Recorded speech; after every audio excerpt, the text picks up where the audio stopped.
How you doing, family? Welcome to another BANTU-Morpheus video. I'm going to continue here with a critique of Baba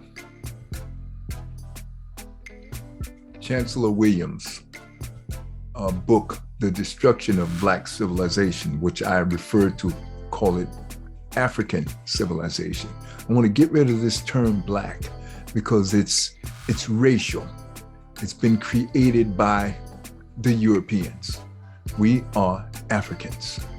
All human beings are Africans or derivatives thereof, or a recessive mutation thereof. Now, those are just the scientific facts. I don't care. Now, you know, the Europeans are going to put all kinds of lipstick on this and flour it up and change it and flip it and try to bend it into pretzels, but you cannot change the genetic reality of all human beings, okay? And let's just go ahead and let's just stay comfortable with that. I'm not gonna allow any jive mind games, because that's how we got into this mess. Okay, we want to see exactly what these Europeans, what all they wanted to bring, what all kind of con games they wanted to bring to this situation here. Okay, we allowed them to do the nonsense that they've done, and they've had a good 2,000-year run. It's been a good 2,000-year run. Okay, but the games are over. The Bible is gone. It's a con. It's over. Everybody knows it. And again, the problem I have had all my life is that I am always, it used to be 3 years. Now it's moved to 5 years ahead. When things I'm telling you now, you won't realize for another 3 to 5 years. So this is why I want to help you to value the information and the data and the analysis that I'm giving you. And the reason I'm giving this to you is because I'm supposed to give it to you. Okay, this is the right time. The awakening has begun. It has started back when Obama came into office. The awakening had begun. Okay, and the Europeans, especially the white supremacist Europeans here in America, they know this. And that's why they're in this horrific panic. And they're trying to do everything in their power to try to stop it. But they can't stop it because this is called evolution. And that's a double-edged sword.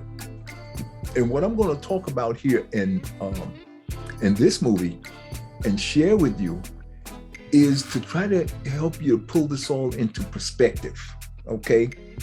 What's going on here is this is the evolutionary process. And for 100,000 or more years, there were nothing else on this planet but Africans, okay? And the universe don't like that. Universe don't like too much steadiness. The universe wants a lot of change. It loves change. Evolution means change. And that is the underlying driving force of everything on this physical time-space continuum. Okay, we call life or existence. It is all about evolution, getting better. And the way that it's accrued, and because this is where we're at, this is how it's done. It's still very crude and awkward and clumsy, the way the evolutionary process is being played out. And the design of the process is to make the human form get better. And I want you to always keep that in the background of your mind, is that this is all about making us human beings get better, okay? And that goes beyond race lines and everything. And this is why I'm trying to tell you, this racial phenomenon, brainwashing, cult, that's all a part of this cult that is included with their religion and this all these stupid holidays and Christmas and Halloween and all of these things that they have taken nanites of the information that they received through the Greeks, who learned from the Africans, and then the Spanish learned from the Moroccans, but they all learned from their forefathers, who is us, okay? The original people, the first frequency people, as Baba Philippe Matthews has perfectly coined the phrase, okay? We are the original people of the planet. So everybody else that's not us, that is not brown like us, dark like us, they're jealous. They won't ever admit it, but they're jealous of us because they're children. They haven't grown up. I don't care how much space travel and high tech left side brain that they can employ in order to do all of these phenomenal new things, because that's what the new kids are supposed to do, bring in the new stuff, okay? But it's not going to change the elders. We are the elders, okay? And the elders, we have our faults too, because we always want things to stay the same. And that's something we have to stop embracing. We have to start embracing change, because then we can embrace our children and we can embrace our offspring, okay? But the offspring always want to eliminate the competition, which is the elders.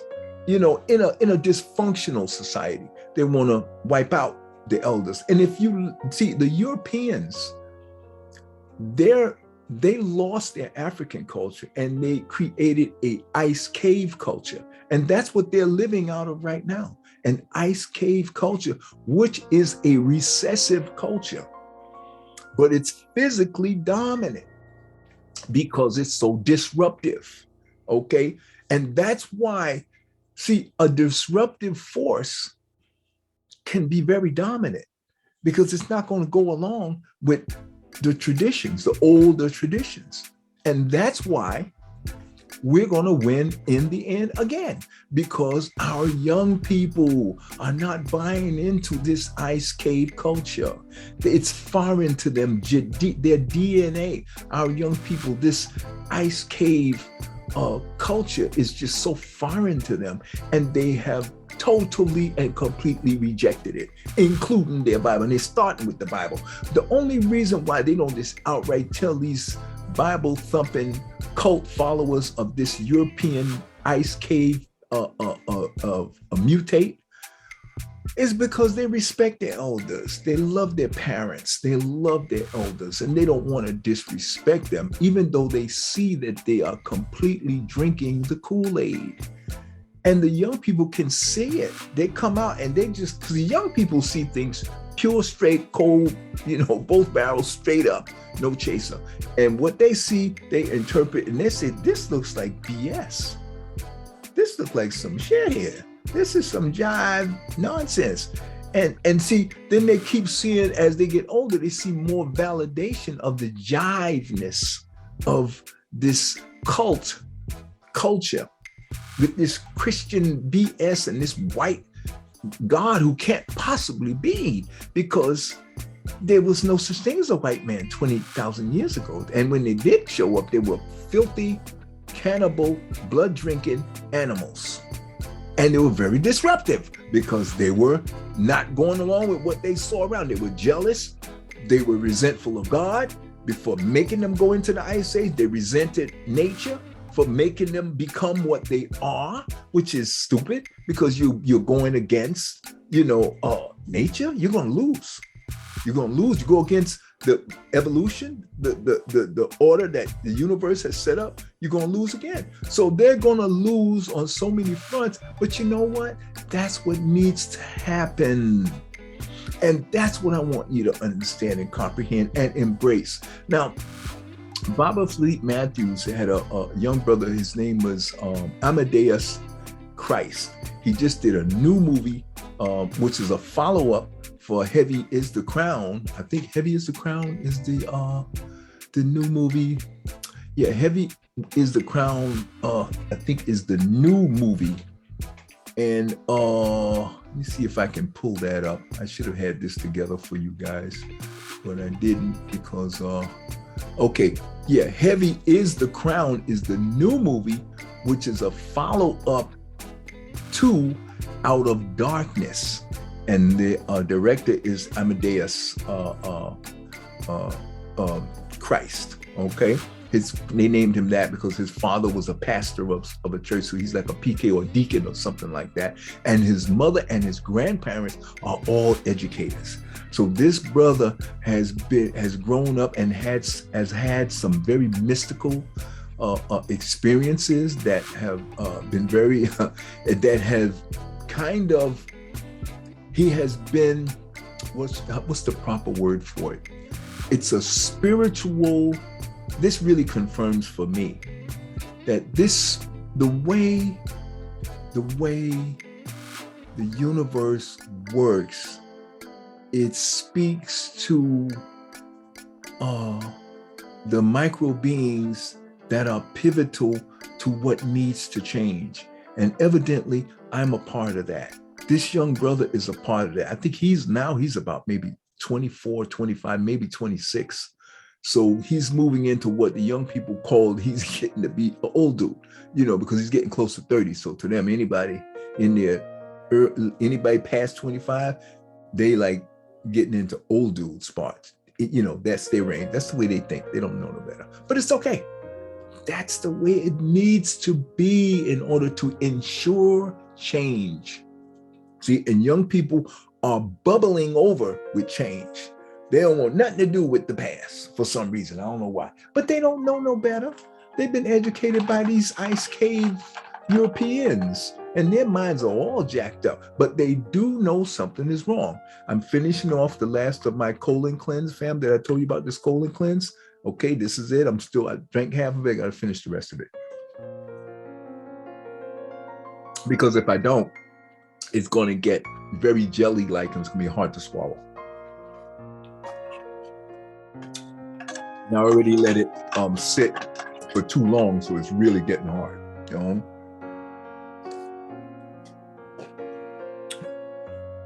Okay, so what I want to do here, I just want to give you that background. And I want to let you know the theme of this video and the theme of all my future BANTU-Morpheus videos are going to be talking to you about a lot of the things that the confrontations you're going to see be amongst Africans here in America and Africans all over, and even us Africans who are on what we call first frequency. We are on a cutting edge of teaching. I'm ghetto level, rough. I'm not even on the level of this brother that did this movie. These cats are really way more detailed. And I want to explain to you if you're young, 18, 19, if you have the patience to watch a video like this, you have to understand, you're born into a world that has been evolving over millions of years, and now hundreds of thousands of years, tens of thousands of years, thousands of years, and now hundreds of years. So most of what you're seeing now has just been developed realistically, in the last 1,000 years or so. Okay, even up until the year 1000, we were still getting up off of our bellies. Right now, the human form is only up on one knee. We are not even standing up, even though we're going into outer space and doing all these seemingly miraculous things, is because we're finally catching up to the micro being. The micro being is able to force a higher level of intuitive intelligence to dominate this instinctive intelligence of this form, which runs purely on automatic instinct. Okay. But instinct is dumb. Instinct is bare bone basic operations. It has no ability to higher level thinking. Okay. So what you're seeing in the human forms that appear to be very intelligent and extraordinary, these are the ones that where the intuitive intelligence of the micro being that is really the decision maker and the pushing, that is the spiritual being that is pushing this evolutionary process, and it's making the human form get better, get smarter. That's politically, socially, physically, and mentally is driving everything. Okay, and the philosophy and the level of intellect is rising. Even you young people are going to be speaking vocabulary and words that in the past we didn't even have a clue. Okay, the way you articulate your words with the clarity and the sharpness in the English language of the Europeans, which is okay. It's a change. And when we change, you're in harmony with the universal spirit. The evolutionary process requires constant change. Sometimes it looks bad, but it's always for a good reason. Everything that is meant to be. And see, when you embrace the totality of all things, you have no problem. You have no problem understanding. And once you become self-actualized, then you embrace everything, because you know everything that is a part of you. It's just some form of manipulated matter by quantum physics, which is the force that goes into action the moment you have a solid, consistent, repeated thought. And repeated, consistent thoughts backed up by emotion is called beliefs. And whatever you believe comes into being. Okay? So welcome to another BANTU-Morpheus video.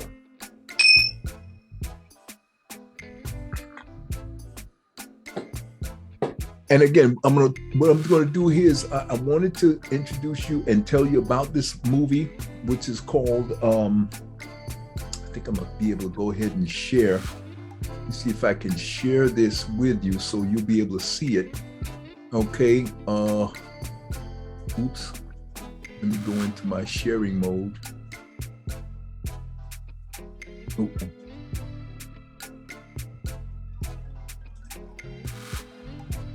Share. And we're going to share this one with you for now. Okay, and this is going to be the movie. Okay, this is going to be the video, and when you click on this, it's going to take you to the movie, or the trailer for the movie. So let me go ahead. I'll let you see the trailer. It's only about two minutes anyway. Hold on a second. I'm going to need to share sound. So I'm gonna have to cut this other thing off, and because I don't want that to get in the way of what we're doing here. Okay, we're gonna go ahead and share sound. Let me go, I'll stop sharing, and I go back into sharing, and I'm gonna share sound so you can hear this, all right? And then I'll cut it off. I'll go to, where is it? I think it's this one here, right? Okay, share sound. Oh boy. Oh boy, what did I do? What did I do? Okay, here we go. All right, so I'm gonna let you hear this, okay?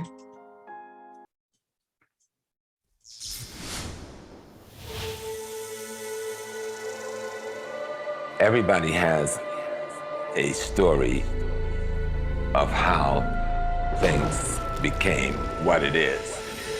And all of the stories that we're experiencing up to date are all based on the original mythological story. Myths are ways of codifying profound truth. And so in order to pass on the knowledge of these things, our ancestors began to put them in the form of stories. Because myth becomes a way of speaking to that. And it's all considered to be mythology because it is based on a belief. And then we create rituals that reinforces the logic and the knowledge of the myth. The story then goes into a ceremony that is constantly going to remind people.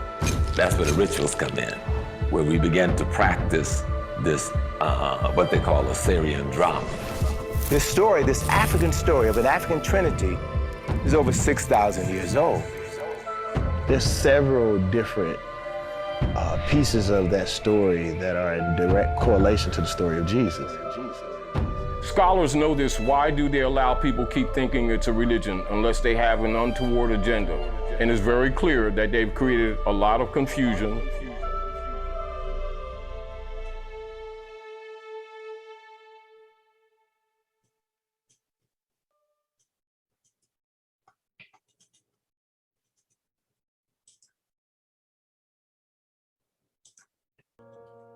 All right, so what I'm doing is I'm critiquing Barbara Chancellor Williams' book, The Destruction of Black Civilization or African Civilization. And I'm gonna take it I'm gonna start out here and talk to you about this slide here talks about the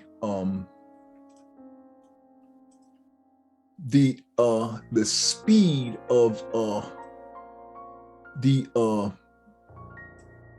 deceleration or depopulation of the Black man's countries, resulting from the nature of soil and climate, mass enslavement, deaths in resisting slavery, wars of conquest, intertribal conflicts, exhaustions from endless flights and migrations, and even present ever-present disease.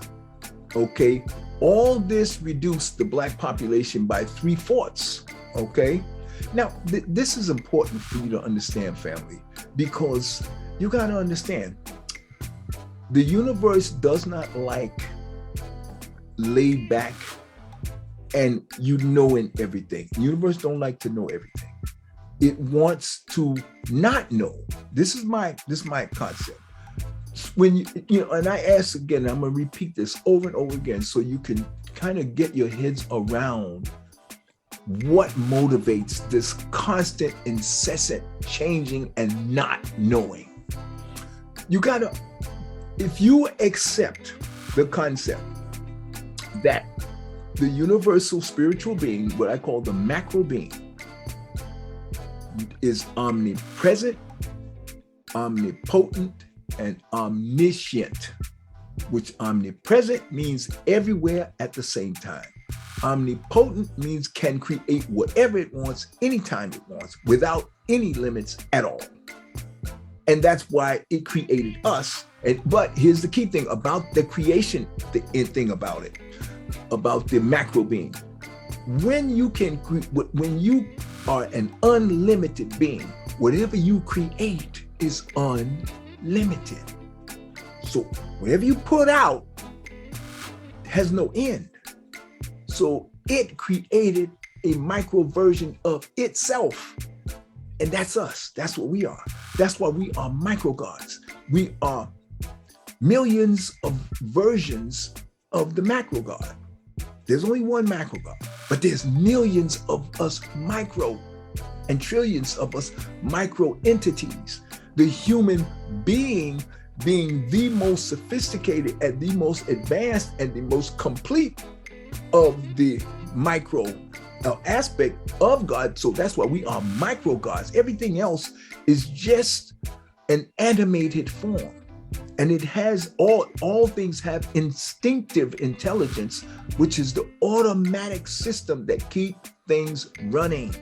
But as far as we know, the intuitive and highly intelligent forms that are animated are very few of them are like us. And you can tell that they're not like us because they don't do what we do. Okay? And the big difference, and I kind of left this out in my last movie, I spoke about the fact that you can tell you are an intuitively intelligent, managed being because you write things down. We write things down. We build sculptures. We build structures that last for thousands and hundreds of thousands of years, i.e., the Sphinx, which was one of the largest man-made Stone Age, that's African Stone Age, not the ice stone, from the ice mutated Africans that went in the ice cave. Their Stone Age is them chipping Clovis things and doing things with rocks and doing all kinds of jive. But when they really wanted to know the heavy stuff, they had to mimic and imitate us, because we've been out here for a couple of 100,000, 300,000 years. And we are the original people. We created every single institution and science that exists today. These mutated Africans that crawled out of the Caucasus Mountains and called themselves European, Hyksos, Asians, and Arabs, all of them, including the Spanish, all of them are mutated, recessive imitations of us. Okay, and that's why when they mate with us, they disappear. We dominate and we take over. We are genetically dominant. Any one of them, Asian, Spanish, Arab, and all the Europeans. Go on up the line to Swiss, Nordic, New Zealand, you name it. Any one of them that mates with an Aboriginal or an original African, that type of human form will disappear, because we are the originals. We are the original form that was designed to exist on this planet. And that's why they chase us away, because we have everything. We had everything and they had nothing. So since we had everything, again, I'm repeating, giving you a recap of the last video. We laid back, we chilled. We don't have no drive. We have no real hunger until they started chasing us. And we were scrappling and fighting amongst each other because the population numbers got so big that people started wanting to branch off and do their own things and be their own people and try to find some way to distinguish themselves from the other, because everything was uniform and boring. And so people want to do something different. See, it's an automatic trigger. That's the way this works, family. So, I don't want you to get this out of kilter here and become a black supremacist and hating white people. Now, I prefer never to be around them because I don't like the way they look. There's so much about them. And it's not so much that I don't like them. It's just I love so much about us. It's crazy. And I try to get people to understand. It's not that I dislike them. I just love us more. And so I don't have time to find out if I like them. I've been around and socialized with a lot of European, a lot of them, let me tell you, but never once did I have any serious desire, honestly, really to be with one of them or to even stay around them too long, because I always feel like a fish out of water when I'm around them, because they're weird, strange, and I'm not into all that. And listen, I'm once I got to 22 years old and I was awakened, I became spiritually awakened. What happens when you become spiritually awakened?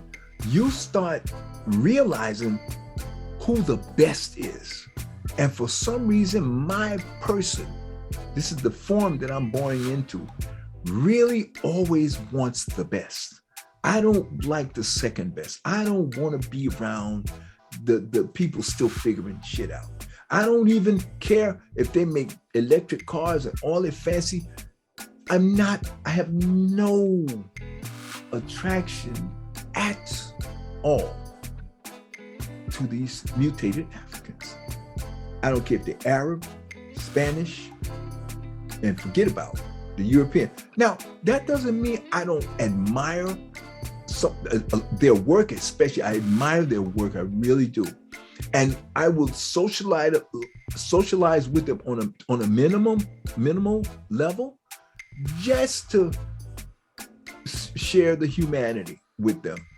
But I need to get away from them, because I need to go back into the real world where the real people are. They're still trying to get it together and find their humanity and get it back after being vampires, ghouls, and werewolves. They're still trying to get it together. And so what they do is, it's in their DNA to hunt, steal, rob, and take. That's in their DNA. They just crawled out of the caves 20,000 years ago, folks. We've been out here in the sun in abundance for over 200,000, 300,000 years.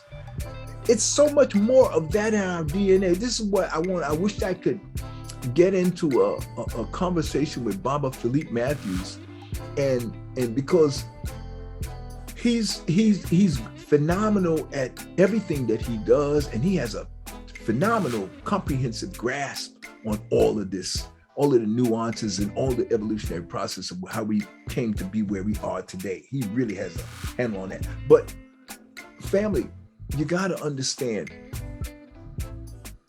what I'm doing is, I've been at this since I was 22, and I'm now 65. So I've been at this for massive amounts of years, like 40 some odd years. And I've read so much.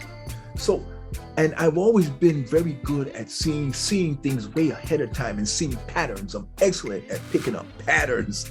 And as I've gotten older, I've become excellent at picking up nuance and being able to package it, so that when I explain things to you, I'm explaining things to you from a multi-comparative, multiple different level, and I'm bringing all of these nuances that I can pick up on, and I can explain it to you so you will understand the true reality, and inculcating and taking into consideration all these nuances. And then I'm bringing you the anatomy of existence and the power of belief. So I'm doing something totally different from what Baba Philippe Matthews does. His job is to do what he do. My job is to do what I do. What I try to do is, when I see him, when he's doing what he's doing, I want him to try to understand that you have to teach our young people why they need to leave their church, get away from their television. And he's already doing this. He does a phenomenal job of explaining to you all the structural analysis you need to understand about the trauma and how we got to be the way we are, because of the constant, what you see here, all of this running and being chased by these empty, mutated Africans, and why you will never be able to really understand why they do what they do. They're not like us. They're empty, and they're trying to fill themselves up and relearn and recapture their spirituality.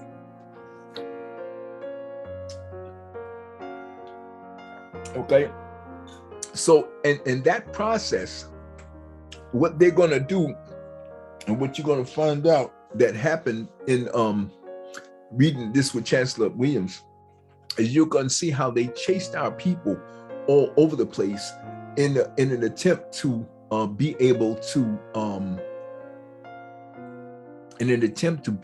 to fill themselves up, fill that empty void, which they lost their culture, they lost their connection to God, they lost their connection to nature, they lost everything. So a lot of them have recaptured their connection to nature, and that will consequently open them up to possibility of reconnecting with the universal spirit.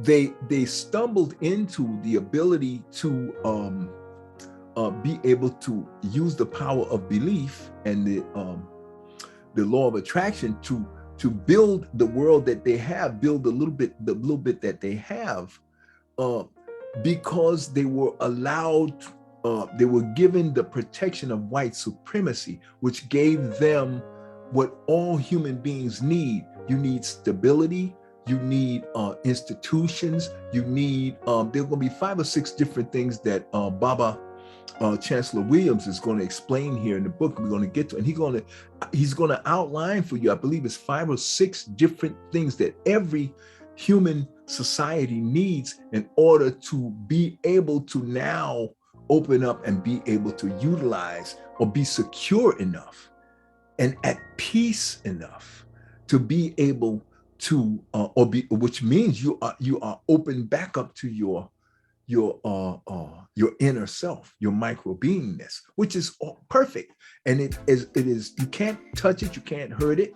But if you don't identify with your micro being self, your spiritual being, you'll be identifying with this flesh, which is temporary and limited and not that bright. Okay, and it's because it's running on auto, bare bone, basic survival, fight or flight. No intelligence. It's not designed to think. It's designed to trigger thoughts through reaction, and it's very sensitive to reactive thoughts. It will create reactive thoughts because all it is a barrel of senses. All 5 senses is a barrel of that. So the intuitive intelligence will allow you to pick up on other little nuances, other little it's not telekinesis, but you will pick up on spiritual energy, on people energies that are coming at you. That's metaphysical. That's the intuitive intelligence that picks up on those things. That's the 4th dimension. And it has that sense, and it has the eternal memory of all of your other lifetimes. Okay, but until you are awakened with each life, you can't identify with that. And that's what Eckhart Tolle is very good at. And that's what Baba Kaba is going to help you to open you up and tell you about your micro being, like I'm doing. Okay, and once you know it's there, now you can start identifying with it and start functioning from it. Because once you identify with it, now your perspective moves from thinking you are the body, thinking you are thoughts, thinking you are a mind space, to knowing you are a micro being, which is a nanite aspect of God with all the powers in a smaller version. Because we're Ama, which is some people call God. Europeans call it God.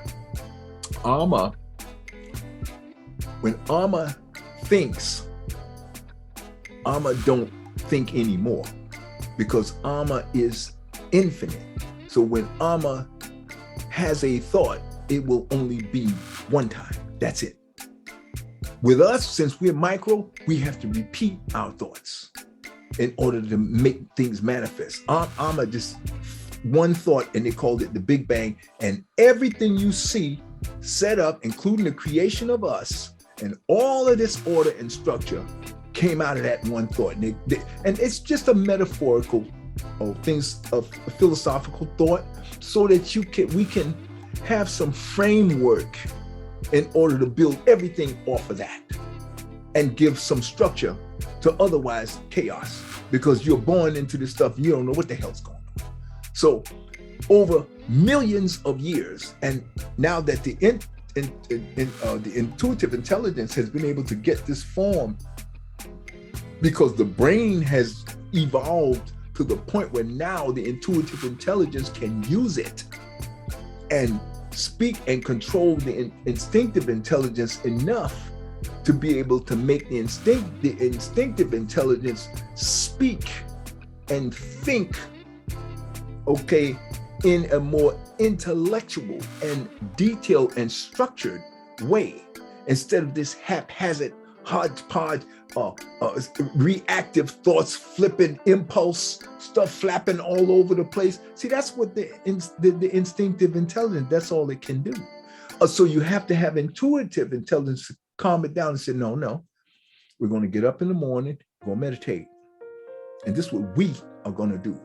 We now are going to get up. You're going to go and we're going to do our exercise, whatever we decide we're going to do. We're going to do our Tai Chi. We're going to do our Tai Chi exercises. Then we're going to drink our water. We're going to groom ourselves and go bathe and do whatever else we're going to do.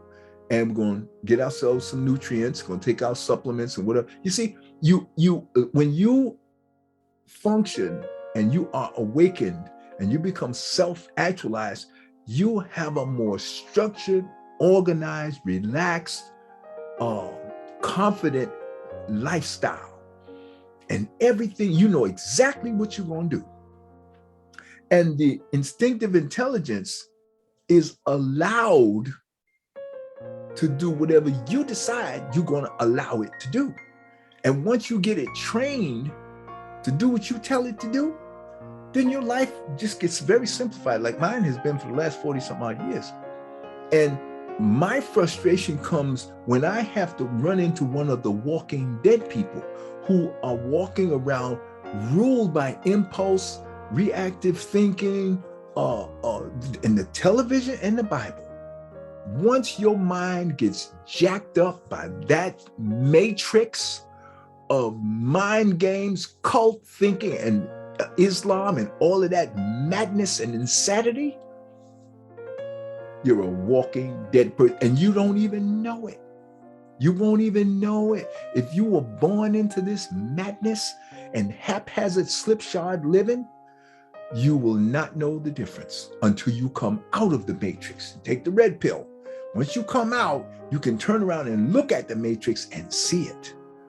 But when you're in it, you can't see the forest because you're too busy being a tree. Okay? The point I wanted to make is that when you have this kind of complex world, it takes, you're going to have to, if you don't develop some kind of patience and some kind of system where you can now catch up and learn, like you see in the movie Matrix, where they plug him into the computer and they stick this thing in the back of his head and he speed learns and catches up. See, that's what the education system is supposed to do. That's not what it's doing. What it does is it creates robots and people that they can exploit and use. And the process is called indoctrination and assimilation. These are the two words. They indoctrinate you by teaching you only the things they want you to know.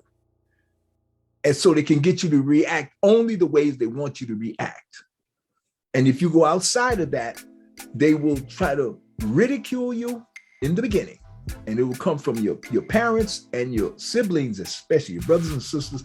And that's why I tell children, when you go into a school, before you even go into school, you should learn some martial arts, because you are going to run into the deadest of the walking deads, which is young people who don't know nothing.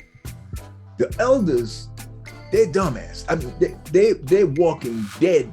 If they are in the church, if they are into any of these institutions where they limit themselves to a certain way of thinking out of just pure raw desire to survive, I don't blame them for that. But if they're not spiritually awakened, if they're not self-actualized, they are walking dead. And they won't even know it. So it's bad enough you're going to deal with your parents, but when you go into them schools, now you're going to see some real zombies, some real brain dead morons. Okay, and I mean they are.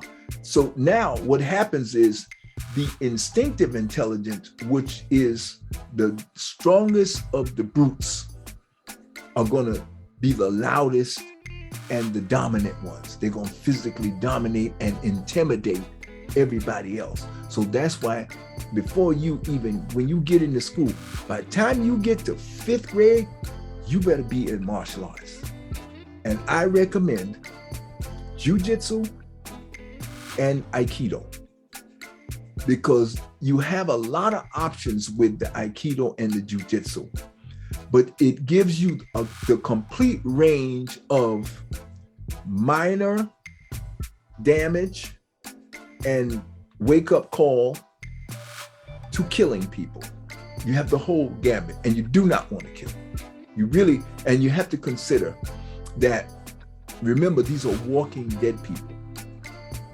They have no idea what the hell is going on. So you don't kill them. You break a finger, punch him in the nose, tell him to back off, leave me alone, or next time it's gonna get worse. And then you watch your back. Just keep your head on a swivel. Because once you embarrass one of them, they're running on pure, brute, dumb ego. So they won't learn because they're embarrassed. So you may have to do them some real serious ugly. But the best thing to do is avoid them at all costs. Stick with your friends. And then when you get out of school, don't socialize with them. Don't go where they go. Don't even go in your neighborhood. If you know your neighborhood, ain't nothing stopping you from leaving your neighborhood and going somewhere else every day. Nothing stopping you. That's what I used to do. And I didn't even know what I was doing. I was just doing it because I was just so damn curious. And my curiosity is what really saved me so many times, because I had so many aunts. I had a bunch of women, brilliant women in my life who all were seeking theatrical careers. Most of them were all educators. So a lot of educators are going to be on a little bit of a higher level, okay? And they're definitely structured thinkers. So the brother that did this movie that I just showed you, his grandmother was an educator, built a school, ran a school, okay? His mother was, I believe, an educator, and his father was some kind of a organizer of a church or some organization. That's why he wound up getting the name Amadeus and Christ. You know, this is all Christian thing. What the hell?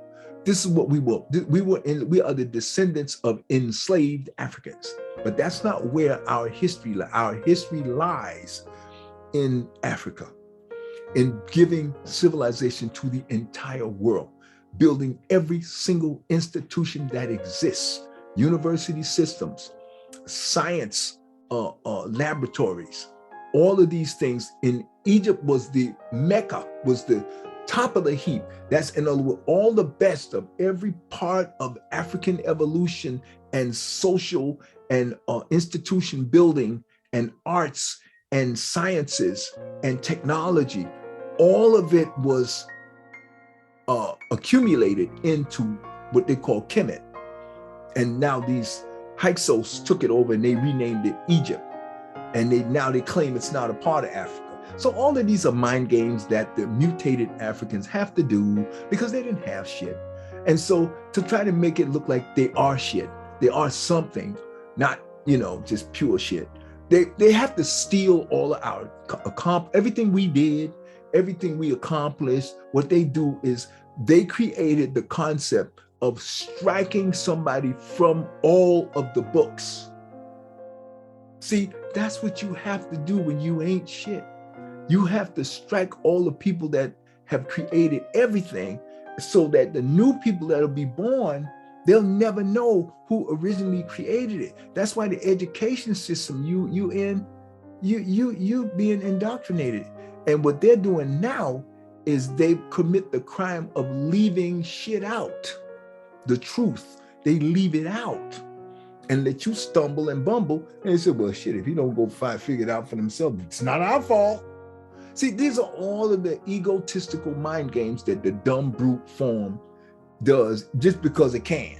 It's strong, it's bully, and it can gorilla everybody. And so it's going to do whatever it can to lie, cheat. And the bulk of them now have moved. They used to be Democrats. Now they moved into the Republicans now. So, and the thing about these vampires and these ghouls and these werewolves, they move. Demons, and they move. This demonic thing, they just keep moving from one place to another. And as soon as you catch them, they switch and they say, okay, no, we're not doing that no more. Okay, now we sorry, we're not gonna do that no more. And they'll move somewhere else and they'll start doing some more evil shit. So see, because they have to. They have nothing. And the moment you bust them and you reveal to, you know that they're jive and what they're telling you is a damn lie, they start saying, oh, well, that's in the Bible too. Oh, no, it's in the Bible too. See? But it's all jive and con, because the moment you look at a movie like this, Out of the Darkness and Heavy is the Crown, it's gonna trigger the beginning of an awakening in you young people, which is where it needs to happen and where it will always happen. Whether they like it or not, it's gonna happen. See, you can't stop evolution, and the secret weapon of evolution is young people. Okay, so that's what's going to happen. So I wanted you to understand that all of this chasing and what appears to you that Africans are defeated, I want you to understand very, very clearly, when you are the best, not better than, better at being the best humans on the planet, everybody's going to be after you. Everybody's going to assassinate your character and try to make your elders seem like they're foolish and not thinking. And so we already know we're the best. So we're in no hurry. And we also, here's something else we know that they don't know. We don't ever die. And I'm going to play it again at the end of this movie. The cycle of existence. They don't know nothing about that. And those that do know, they ain't telling nobody about it. So if you can't die, and you know you can't die because you said Amma is omnipresent. That means everywhere at the same time, and here's the key word, all the time. Whenever you're dealing with time. And the only time you're dealing with time is when you're in one of these forms. But the moment you leave this form, which is every night you go to sleep, you leave this form. And what do? Your vehicle, the form, has to sleep. But what are you doing while the vehicle is sleeping? You're dreaming. See, you're not sleeping. You don't need rest because you're everywhere all the time and at the same time. That's Amma is. But we are micro beings, so we're not everywhere at the same time. We are organized and structured through intuitive intelligence to have a perspective of being right here and now. Wherever we are is now. When the body is sleeping, I'm not talking about, body ain't got nothing to do with what I'm talking about right now. I'm talking about the micro being that you are. And you're always present. You're always watching. You're always experiencing something. You're either experiencing things on a micro being level, on a metaphysical, in the metaphysical fourth dimensional world, or in the three-dimensional physical world where time actually exists.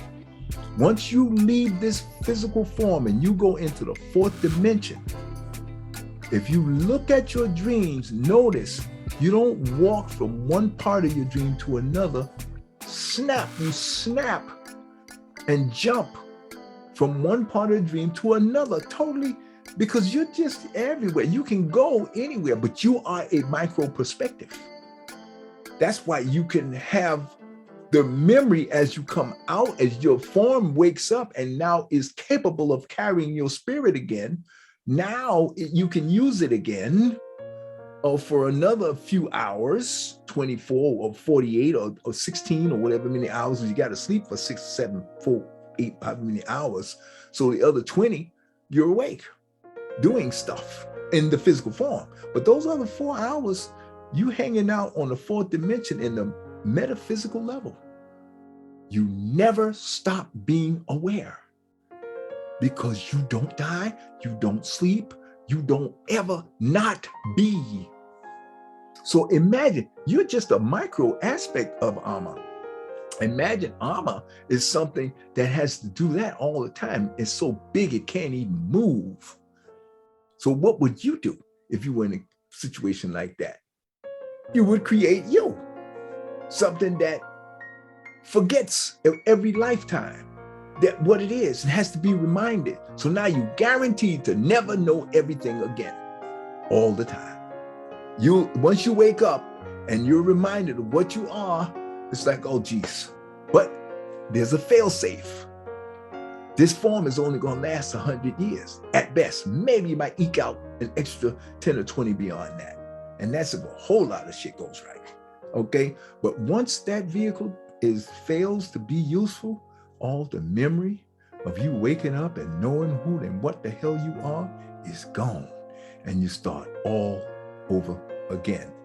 Now that's the bad news, which is not, it may seem inconvenient for you, but it serves a purpose. Armor don't want to know all the time. Armor wants to forget. And so the way it does it through you, through us, we forget. We are reborn. We simply transform into a new form and all the memories gone. And so we get to start the journey all over again. So now armor has a built-in guaranteed journey every single time forever. And that cycle is just going to keep repeating forever. The planet could stop, could disappear, and you're going to still go on and be aware forever and be born into some kind of form somewhere, because you can make whatever you want. You're a micro god and armor's a macro being, and armor makes and does whatever it wants, and it has already made it. That's why you will hear people say in quantum physics, matter can neither be created nor destroyed, because armor originally created it, and so armor is the only entity that could destroy it, and it would not destroy itself. This is how deep it is, and you can handle this. Don't let people tell you, oh man, that's too heavy, I can't handle that. Bull crap, that's what you are. You tell them you can't handle yourself? I don't buy that. See, the science and the logic don't work. And that's the beauty of immutable laws and immutable science. You just can't change it. It is what it is. You are what you are. You cannot change what you are because you did not create what you are. Armor did. And whatever armor sets in motion stays in motion.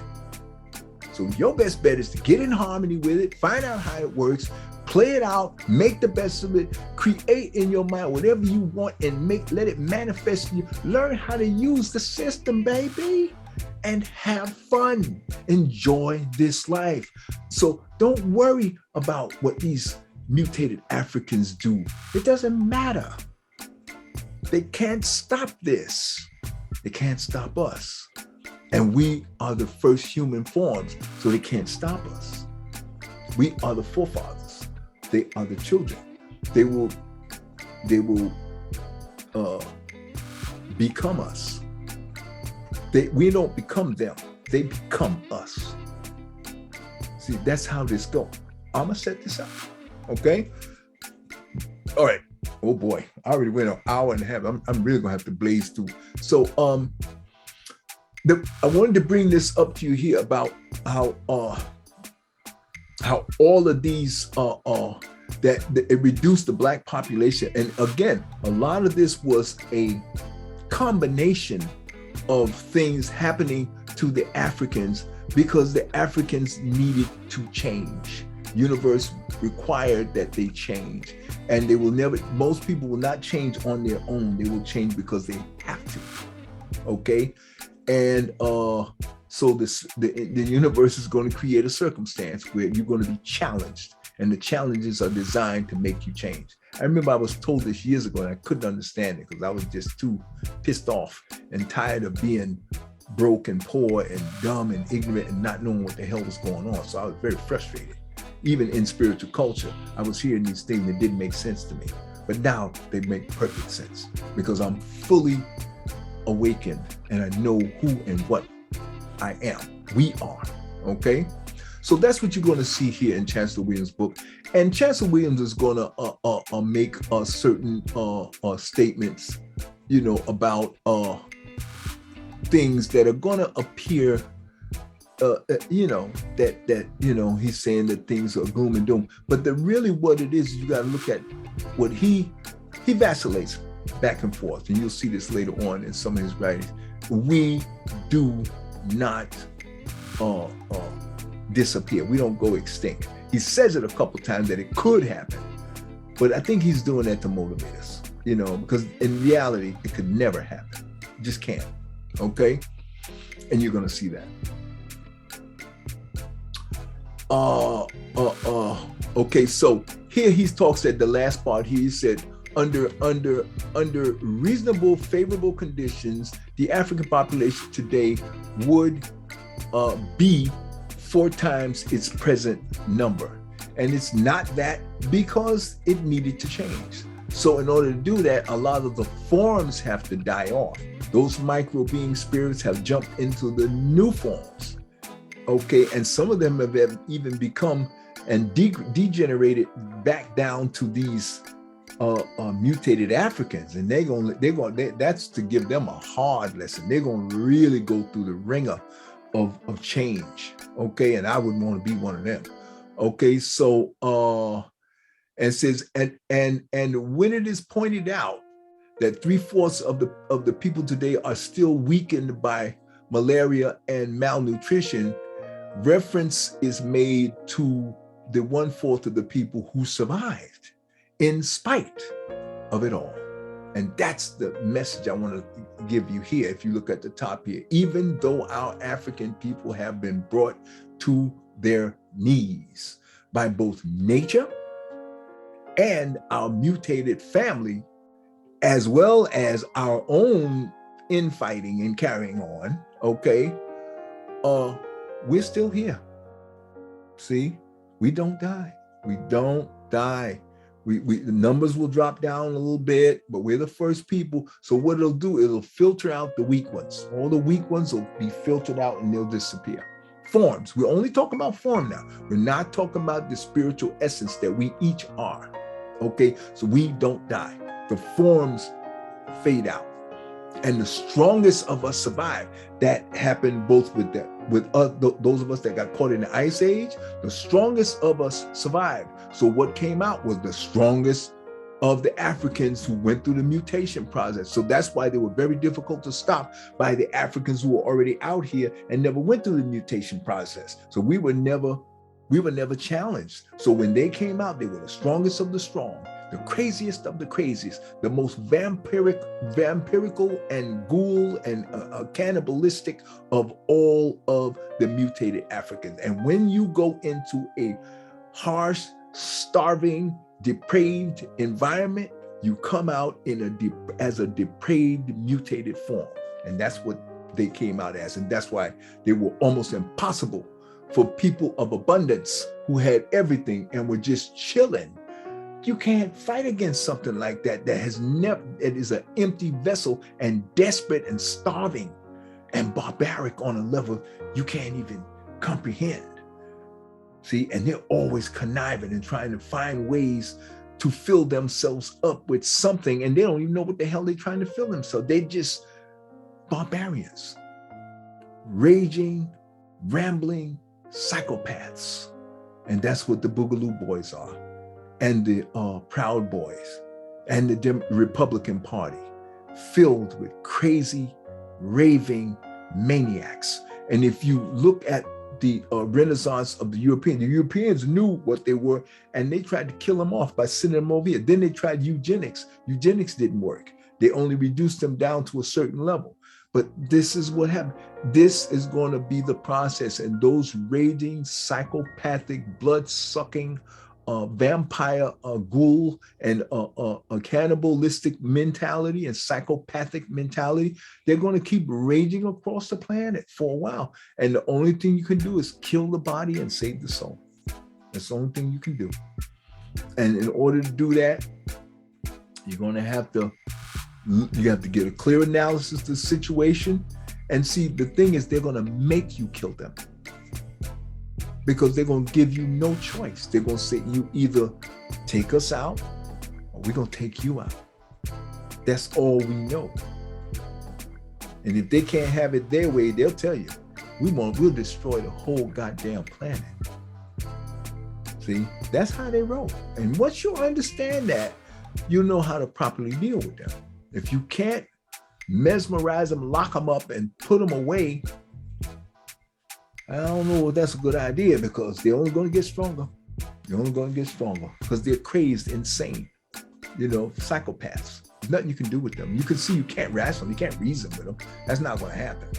Okay? So here, okay, you look here. Here are the preconditions. I'm gonna get right into this. The preconditions. Okay, these are the again. What I'm want to end up here on this slide is talk to you about how they say here that if you look at the previous slide, what he talks about at the end down on the bottom, it says, but what sustained the people, the true, they were overcome in the end. In other words, 3/4 of them, thousands of them died, okay? And Africans were able to battle invading enemies from one end of the continent to the other for several thousand years. True, they were overcome in the end, but what sustained them through all those centuries of struggle on so many different fronts and against so many different kinds of enemies, okay, and against so many kinds of enemies, weakened so generally by both disease and what became perpetual hunger, whence came their strength and courage. So in other words, from all this hunger and starvation and challenges, okay, they became stronger. And this just confirms the concept that I've said. This is what it does. When you are challenged and you are knocked out of your comfort zone, you have to get stronger or you die. Okay? And courage, so strength and courage to carry on came out. Okay? It may well be that the answers lie in the death-defying pyramids, which obviously you could see, which that was a reminder of letting the Africans know, no matter how much adversity, challenges, and terrorism, and brutality, enslavement, and all these horrible things, these are designed, again, it's happening to the formed, and it's really designed to weed out the weaker forms, kill off the weaker forms. The spirit jumps into the new forms, and you become stronger. And that's us. That's the young people that are coming out now with the sagging pants and all this other stuff after being in prison and picking up and taking that prison lifestyle and turning it into a whole fashion, turning it into a whole industry, okay? Because now the sagging pants let you expose the underwear. The underwear sales now become an entire fashion industry. And the older people just can't understand it because you know we have our blinders on and we want to finally come out from under being beat up by these mutated Africans and being brainwashed and brain dead. So we don't want to see our young people doing things that to us seem to be another step backwards. But see, that's because we've lost our vision due to the trauma of being enslaved and then being oppressed by this society and indoctrinated and then brainwashed by the Bible, traumatized by all of the oppression, and then being lulled into a cult mentality by their Bible and their television system, which mesmerized the Negroes. And that's why you have a lot of our elders, they just want to find some peace, and you can't do that. You can't find peace by buying into their system and trying to develop this Stockholm syndrome and this capture bonding and this what's the other word, capture bonding, and you trying to get along, and we should try to get along, but don't buy into the matrix. Don't be fooled. Learn your history and understand. Do not follow these mutates. Improve on the system that you had. The young people will lead the way. They're the next generation. They will automatically, it's in their DNA. They know what to do. But in order for them to be able to do it, you got to educate them. Bring them up to speed with what they are, who they are, how this all came to be, and how it works, and how they can use the system. Now you arm them with the tools and just let them go. They're going to do exactly what needs to be done. It's in their genetics, it's in their DNA, it's organic. They are creativity itself. And that will last for a while. And then they will age out, and they will have children, and their children will pick up on the next thing. The reason you see so many, so many performing artists is their children are so miserable because they're born into a captive, fancy house, but they're prisoners. They can't go anywhere because they could be kidnapped and held for ransom. They can't have normal friendship. They can't have normal anything. And they see the other kids who are poorer than them have so much freedom, and it really, and the dichotomy, what's the word? It's like, the contradictions. It really traumatizes them on a whole nother level. Okay, they don't know nothing about oppression or poverty or anything like that, but they know about lack of freedom. They know about that. And I've never seen a happy young child of a famous person. I've never seen a happy one. They're all miserable. Like you look at all of Will Smith's kids, miserable. Oh, his son is just miserable. I mean, I've never seen most of these famous, I don't wish that on my aunt. Like I said, my aunt, Esther Roll, she was a miserable person. And the other aunts that I knew, that my grandmother that got into theater, they had joyful lives because they were never really that famous, and they couldn't readily be recognized on the street.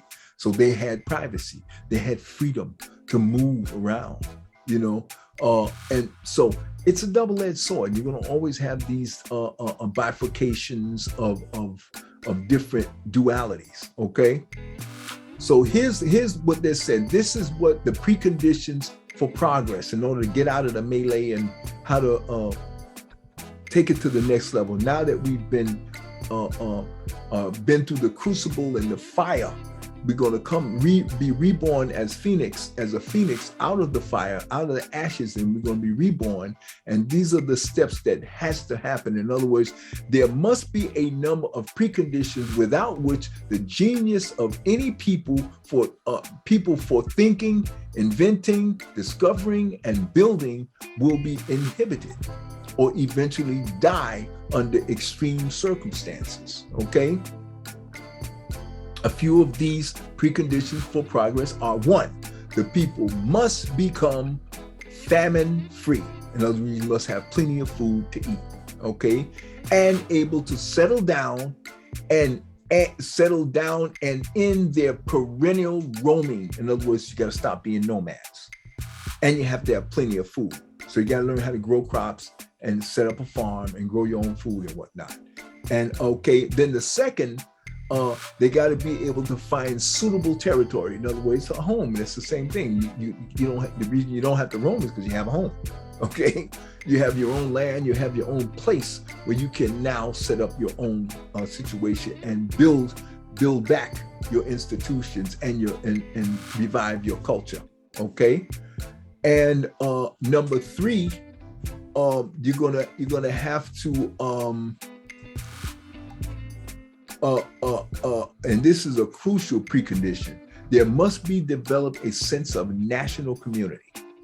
In other words, African-centered, African-central. And so, in other words, this is why we have always promoted Afrocentrism, because once you can bond with your Africanness, let me put this thing up here so I can stop doing all this shifting around. Oh boy.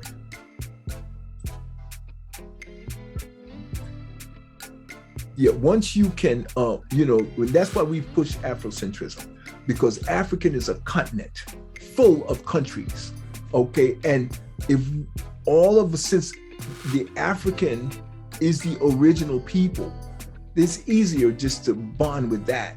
And then that can be a unifying, centralized vision that we all, whether we be from the Caribbean, where no matter where we are in the world, we can identify with our Africanness as a human form. And we can use that as a unifying beacon, okay? And that's why we promote love of Africa, bonding back with our Africanness. Take all of our things we've learned from these crucible of fire of enslavement, oppression, and all of the filthy things that they've done to us in America. The best thing we could do is cut their asses off. Don't socialize with them as much as possible. Now, I don't want nothing doing, so it's real easy for me. To me, they don't offer me anything except a nice car. Tesla make a nice car. I want equal access to that because I pay my taxes because everybody else can get it. So I want equal access to that. But I don't want to hang out with Elon Musk. I have no desire to do that.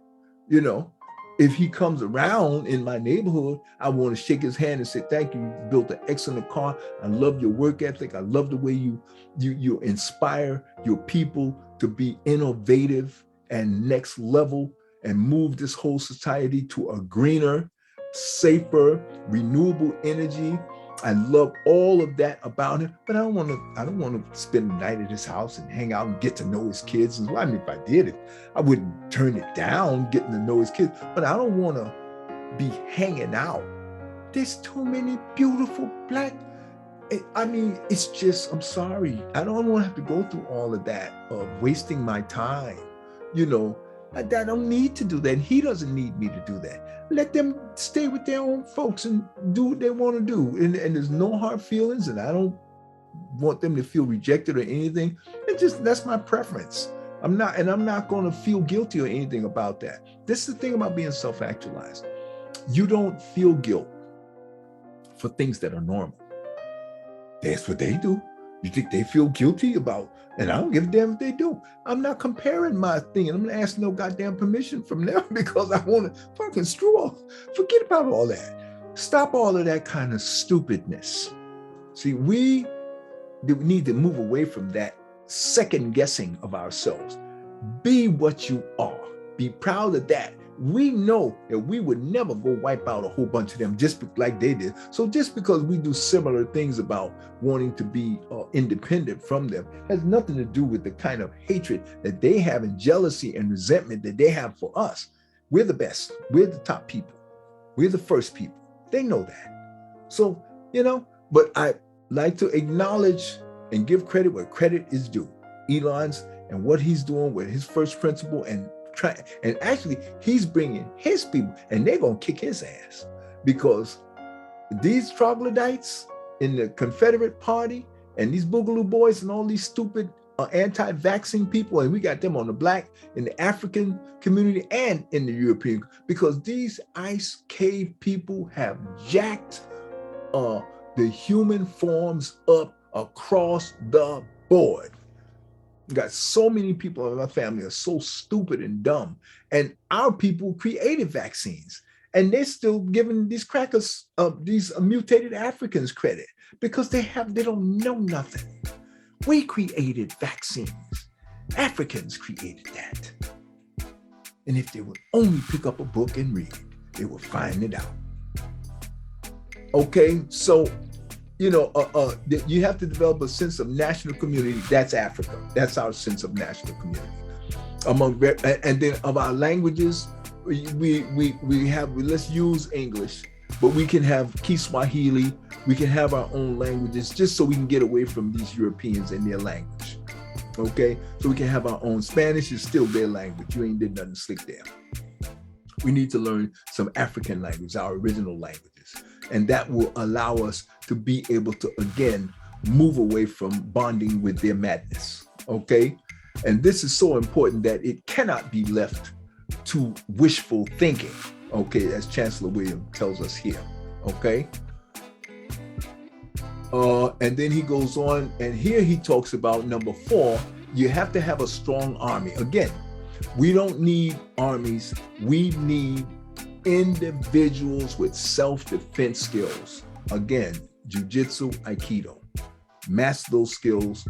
We don't need armies and leaders because they can kill your leaders and kill your movement. So the new strategy now for the modern day is we don't need leaders.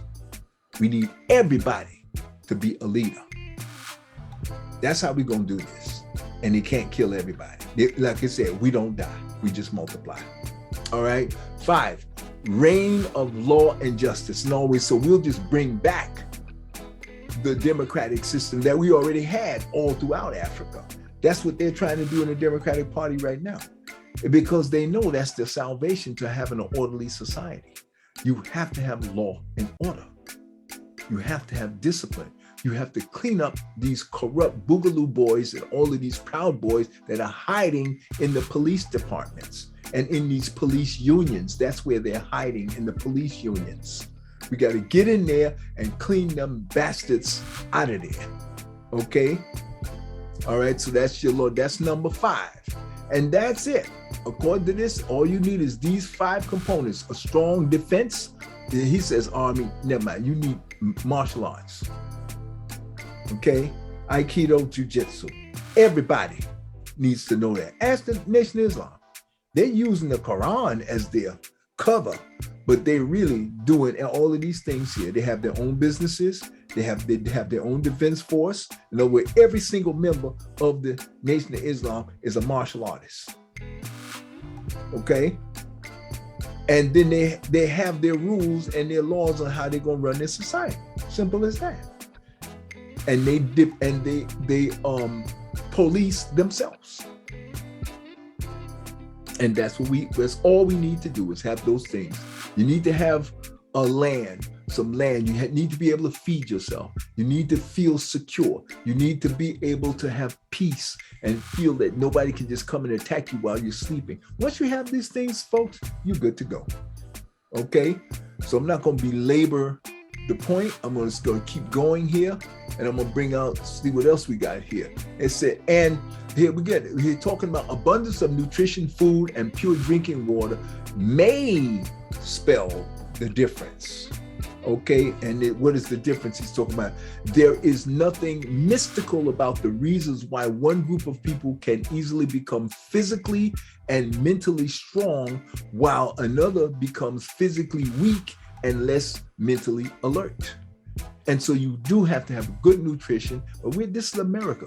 We can make everybody nutritionally strong. Physically, that's just the physical form.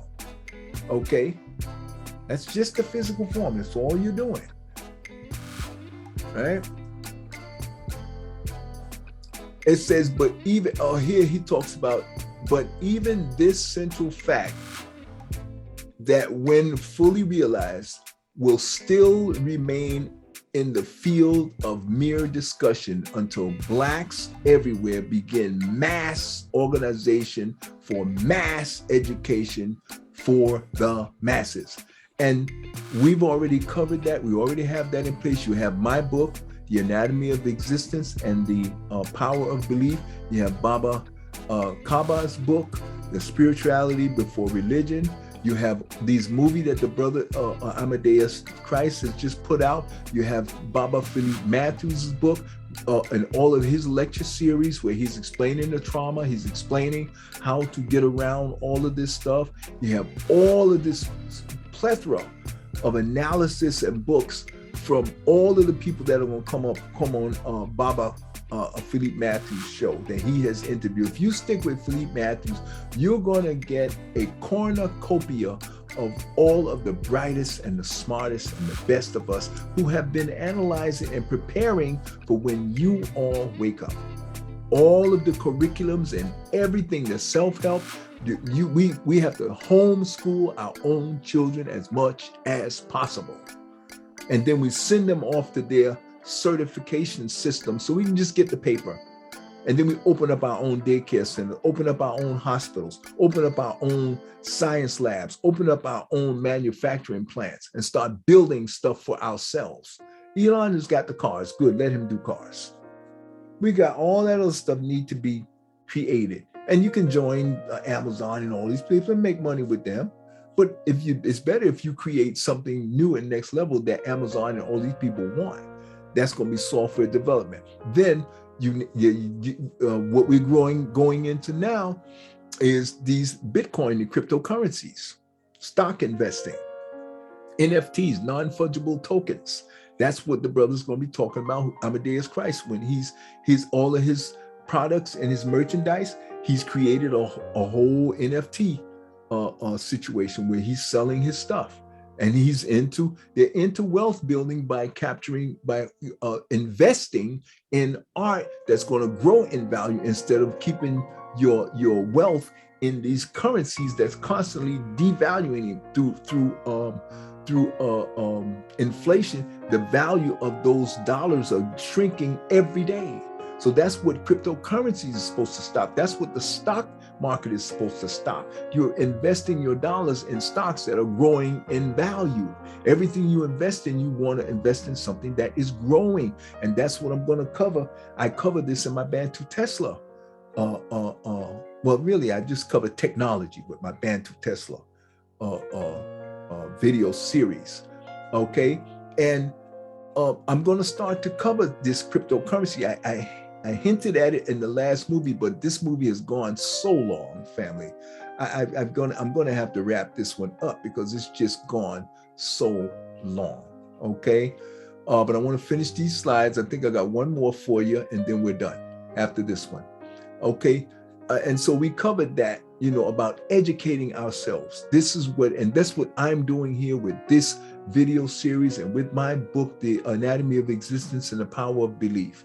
There must be a breakthrough or there will be gradual extinction. And that's where I totally disagree with Chancellor Williams, Baba Williams, because you got to remember, he wrote this book a long time ago, and he was in the midst of oppression when he wrote this book.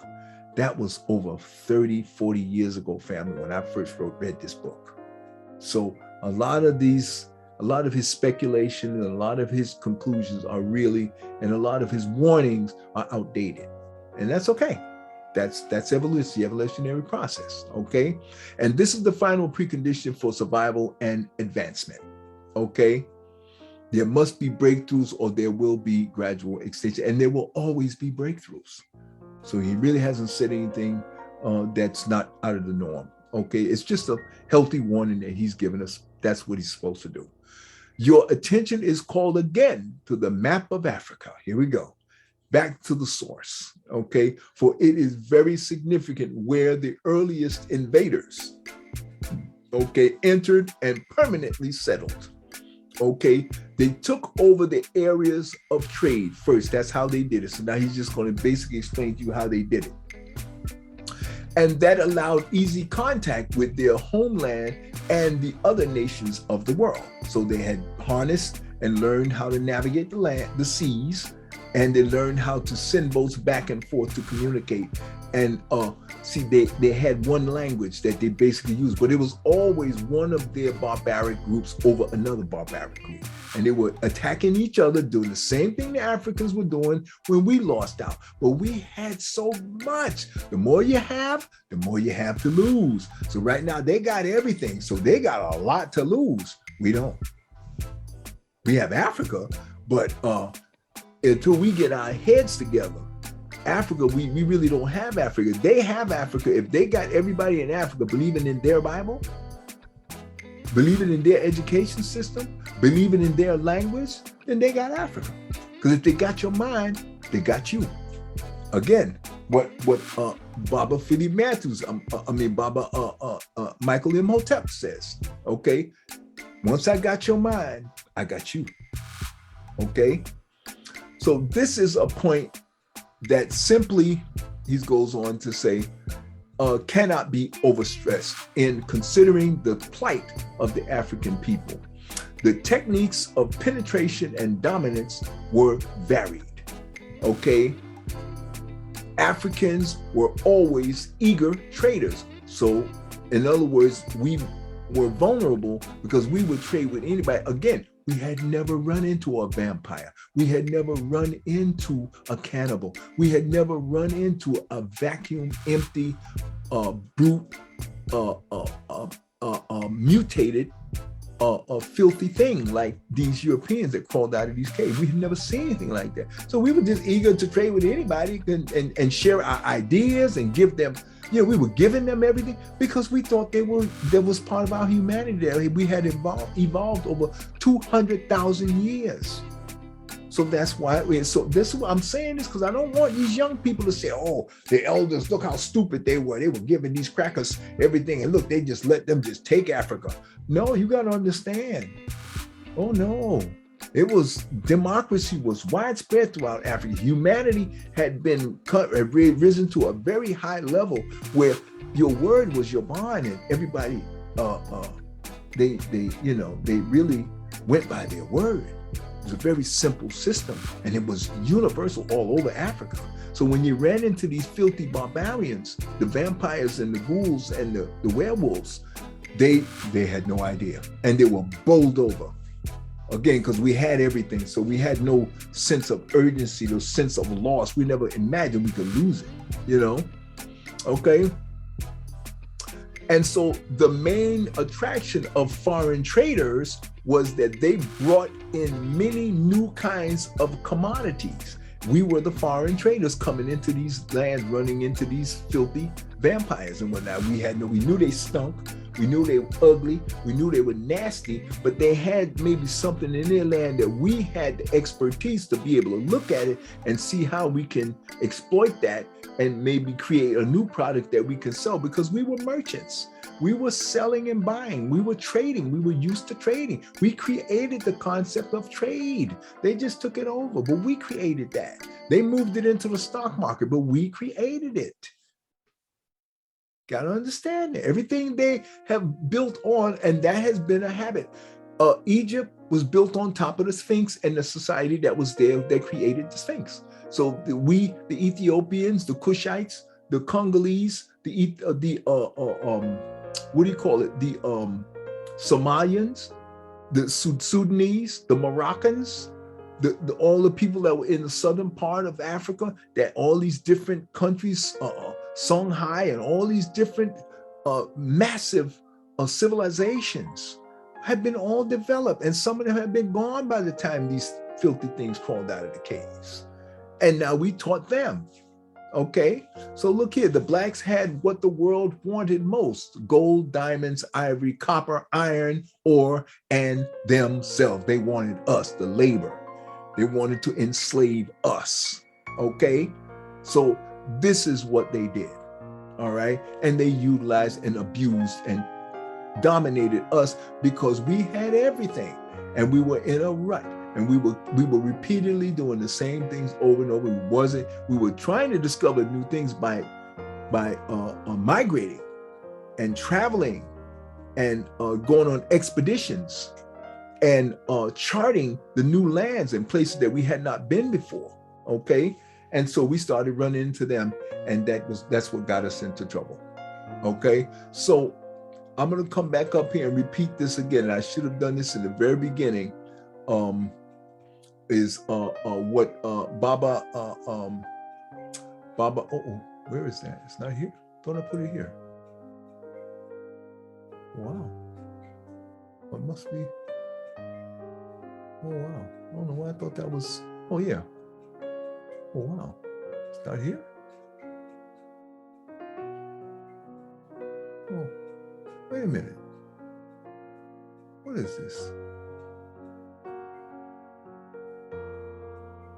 Oh boy, I gotta get this together. Okay, I thought I had put that here. All righty. Okay. All right. This is not. I'm gonna have to stop sharing here and go back into sharing something different. This is definitely not what I was looking for to give you. Oh boy, wrong thing here. I don't know why I thought that. Oh, I gotta get this together. I gotta get this together. Okay, I'm gonna make sure I put this slide on all of my other things, but this is the slide I wanted to share with you. Okay. And don't say I don't need to say that. Where's my okay? Oh, okay. I'm gonna go back and share this one piece with you. I'm gonna change this so we can get this together. I'm gonna end up with this particular piece, right? And I want to give you this, always end up with this. And this is why we have, the first thing he says, we have to educate ourselves, okay? As he says here, when you control the radius, this is from Baba Michael Imhotep from the African History Network. When you control the radius of a person's thoughts, you can control the circumstances of their actions, the circumference of their actions, because the mind cannot do, think, or teach what it does not know, particularly about itself and others, and how others came to be the way they are. Okay. And what you, and that's why I want to show you these samples of, and that particularly relates to this religion, this cult called Christianity, and the cult called Islam. These are cults because they are created hodgepodge of bits and nanites of truth covered in a matrix of lies, fairy tales, and myths. Okay? What you do for yourself and what you do to yourself and what you allow other people to do to you and get away with it, okay, is based upon what you think about yourself as described in their Bible and ran by their media, okay? What you think about yourself, okay? And what you think about yourself is based upon what you've been taught about yourself, and what you've been taught about yourself is based upon everything you've heard, everything you've read, and everything you've seen about yourself. And that's why we must dominate the education system, send our children in there. We don't even need our kids to go to their school to learn reading, comprehension, writing skills, math. We don't need to send them to their schools for that. And we certainly don't need them to go to their school to learn their damn social studies and that bull crap. Now, what they do need to know is how this Constitution works and how we can pass laws to make sure to change these laws so we can have equal rights. They need to know about that. They need to know about the history of our people from Africa and when we started all these institutions. And then you can teach them about how we survived and kicked ass, even though they enslaved us for 300 years. And then for free. And we now the only reason you need to know about that is that we're gonna work on reparations and making them bastards pay us for working our asses for 300 years. And we're gonna go after the World Bank. We're gonna go after the Europeans, the French, and the Spanish. Everybody that enslaved us, we're going after. They're gonna get even with their ass. We're gonna make them sons of bitches pay. Nobody gets away with murder, and nobody gets a free ride. And we get that from them. They don't let nobody get away with using their people and don't pay. And we're gonna put our foot up their ass and we're gonna make them pay. I mean that shit. Until as long as I'm alive, we're gonna get even with their ass, and we're gonna hunt them down politically and legally, and we're gonna make these bastards pay. Nobody abuses my ancestors and gets away with it. Okay? Okay. And what you've been taught about yourself is based on everything you've read, heard, and seen about yourself. So we're going to take over everything that has to do with defining our realities for ourselves. We're going to forget about everything they taught us about them. Only thing we need to know about them, they're barbarians, they're filthy, they're liars, and they're thieves. They'll steal every goddamn thing they can get their hands on. And that is never going to change. Now, the best thing we can do is screw them out of existence. Mate with their asses. Any of those of us who can tolerate.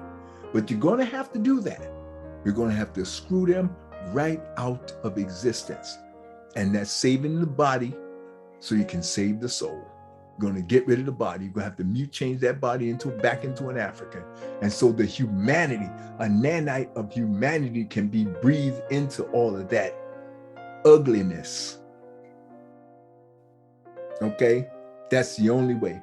Other than that, stay the hell away from them. If those of us that can tolerate them, those of us that can go to bed with them and lay next to them and do all of that, good, go for it. You know, more power. You can have all of mine. I don't want nothing to do with none of them. Okay? And so that's what we're going to have to do. And we're going to win. Because we don't die. We just multiply. We're the fastest growing population here in Florida. We're the fastest growing population everywhere we go. And that is never going to end. Now, what we need to do is get into Africa and help them, our African brothers and sisters, throw them goddamn Bibles in the garbage and them Qurans and get out from underneath that damn Islam and stop cutting off the clitorises of their women and stop abusing their women and put the women back on top where they belong. Okay? Let me make sure I cover the bases here with my agenda. Sorry to be so, passionate. When I think about it, it just makes my blood boil, Okay, and we covered that. We covered that. All right, and I covered that on the other side. So I covered all the bases. Okay. And again, let's take credit. This is not no time to be feeling sorry for yourself. Look at the history and realize, family, we're still here.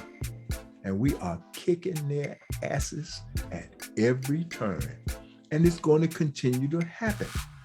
You be yin, you give, you use your martial arts, you give, you pretend to be overwhelmed and let them bowl over you.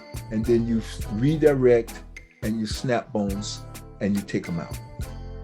That's what we're going to have to do. We're going to have to pretend to give, let them come on in, and then we'll do what we got to do. Okay? But we ain't going nowhere. We don't die. All we do is continue to get better. Okay, family? One love, and I'll see you in the next video.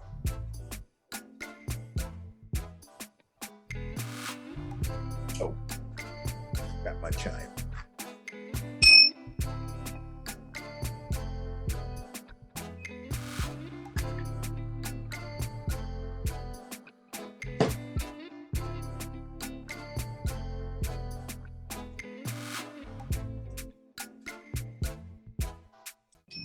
Into form, through form,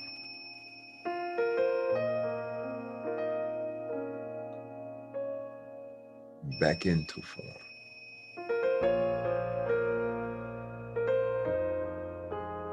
through form,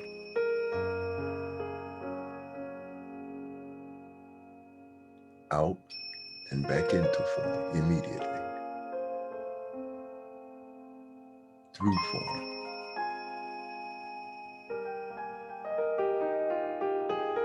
out and back into form immediately. Through form,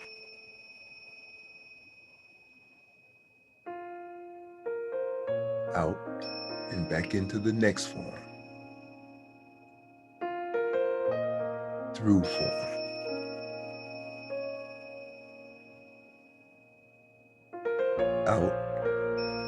into the next form.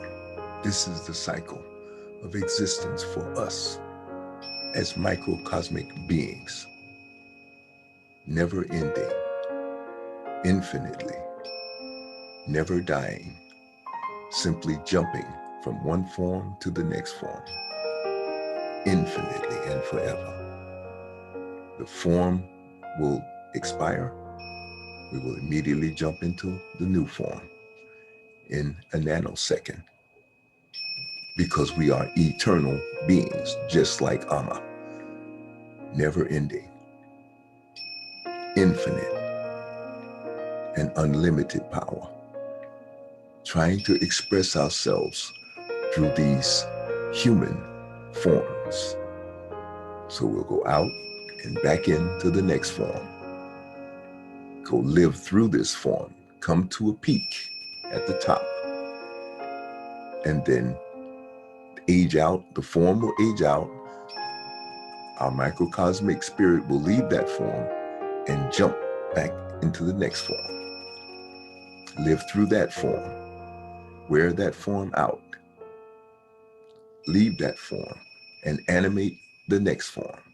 This is the cycle of existence for us, the microcosmic beings, the microcosmic expressions of the totality, the macrocosmic being we call Amma,